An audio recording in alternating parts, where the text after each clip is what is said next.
You probably experienced it and had no idea what it was.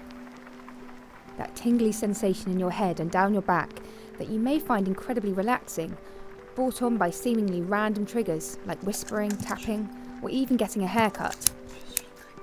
That tingly sensation, sometimes referred to as a brain orgasm, is an autonomous sensory meridian response, or ASMR. But it's only recently captured the attention of scientists.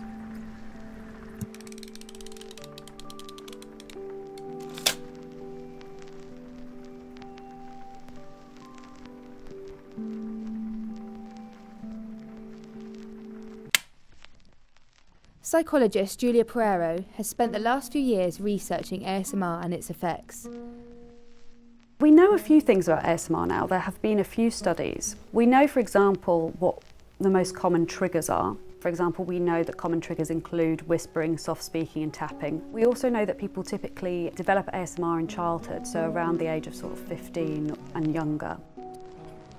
Dr. Pereira and her team at the University of Sheffield have carried out the first study of its kind into the physiological effects of ASMR.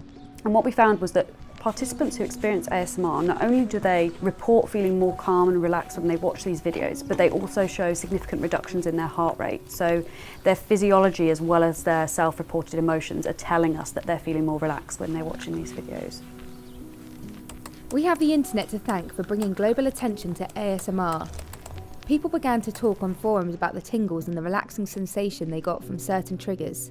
Then, in 2009, a video was posted on YouTube of someone whispering, and a community was born.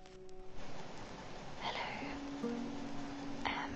I thought that I'd make some videos of me whispering because I absolutely love listening to people whisper, which is really, really weird.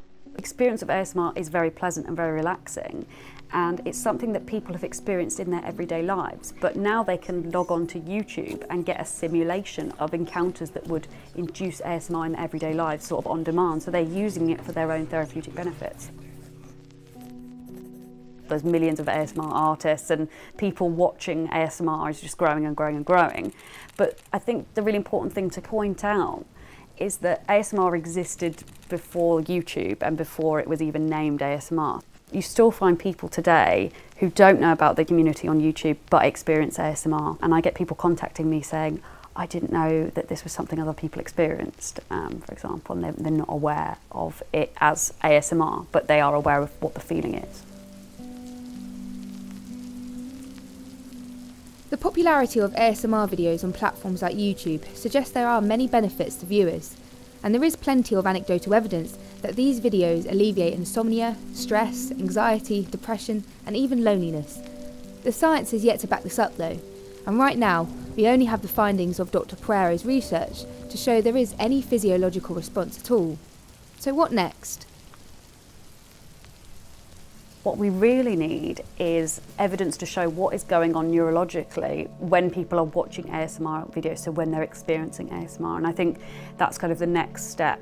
There's lots of different interesting research questions. Things like, well, you know, what is it about those sounds that are triggering this response? Why do some people get this feeling and other people don't? I mean, there's so many different interesting, exciting research questions that we can hope to try and start to unpick if we work together.